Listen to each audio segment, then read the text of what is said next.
11월. 여러분은 11월 하면 무엇이 가장 먼저 떠오르시나요? 아마 많은 분들이 11월 11일 빼빼로데이를 떠올리셨을 것 같은데요.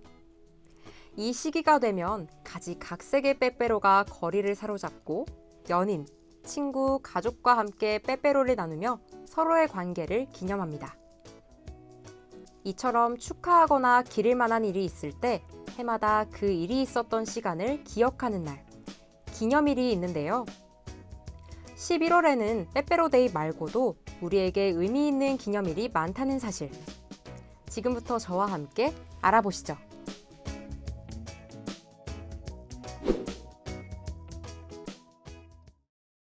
(1929년) 광주에서 나주로 가는 통학열차 안에서 한 사건이 발생합니다. 일본인 학생 무리가 조선인 여학생의 머리를 잡아채며 희롱했고, 이를 목격한 그 여학생의 사촌동생 무리와 싸움이 벌어졌죠. 이는 곧 학교 간 패싸움으로 확산되었는데, 일본 경찰은 다짜고짜 일본인 학생을 편들고 조선인 학생들을 무차별적으로 구타합니다. 결국 화가 단단히 난 조선인 학생들. 이 사건을 계기로 편파적 수사와 식민지 교육에 항의하는 학생들의 시위가 시작됐습니다. 광주에서 시작된 작은 시위는 서울, 부산, 대전 등 전국 각지로 확산되었고, 이듬해 3월까지 전국 300여 개 학교와 학생 5만 4천여 명이 동참하게 되죠. 비록 극심한 탄압으로 뚜렷한 성과를 이뤄내진 못했지만 10대의 어린 학생들이 정의를 향해 투쟁한 학생 중심의 민족 독립항쟁이라는 점에서 큰 의의를 갖습니다. 11월 3일, 시위가 처음으로 시작된 92년 전 오늘이 선배들의 애국심을 기리고 본받자는 취지에서 학생 독립운동의 날이 되었습니다. 이 시대를 살아가는 청춘들의 마음가짐에 대해 다시금 생각해 볼 수 있겠네요.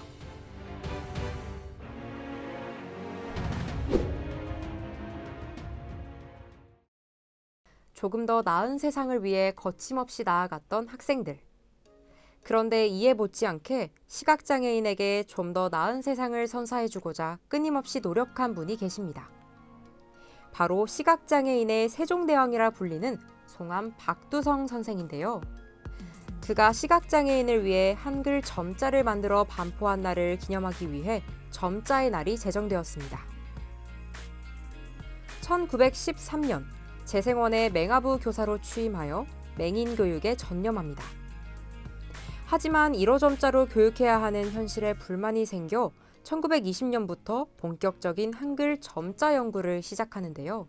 일제의 탄압에도 굴하지 않고 비밀리에 조선어 점자연구위원회를 조직하는 등 무려 7년간의 연구를 거쳐 1926년 이른바 훈맹정음이라 불리는 한글 점자를 완성하게 됩니다.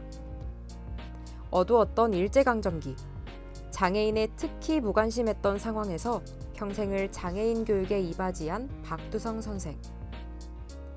2019년 기준 우리나라 장애인 수는 전체 인구의 5%로 적지 않은 비율을 차지하고 있는데요. 11월 4일 점자의 날을 기념하면서 틀림이 아닌 다름을 다시 한번 되새기고 함께 상생하는 사회를 다짐해보면 좋겠습니다.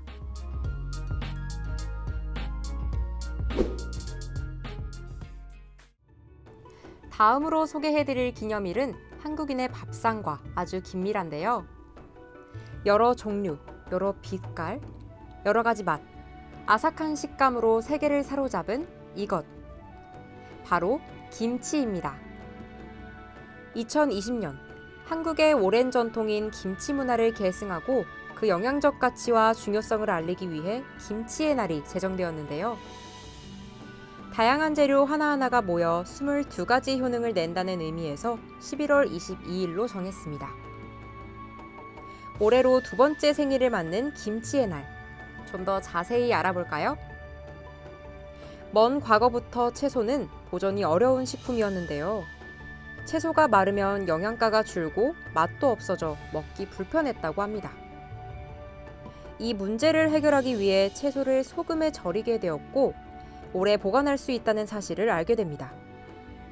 또한 장이나 향신료를 함께 섞어 두었더니 새로운 맛이 더해진 식품이 탄생했던 것이죠. 이것이 김치의 시작이라 할 수 있습니다. 맛도 좋은데 그 효능까지 좋은 김치. 김치는 면역력을 키워 바이러스를 억제하고 변비, 장염 예방에 항암 효과까지. 이 밖에도 김치의 효능은 셀 수가 없는데요.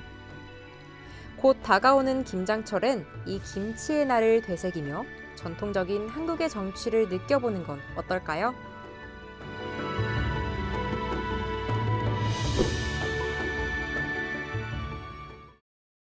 저와 함께 만나본 11월의 기념일, 어떠셨나요?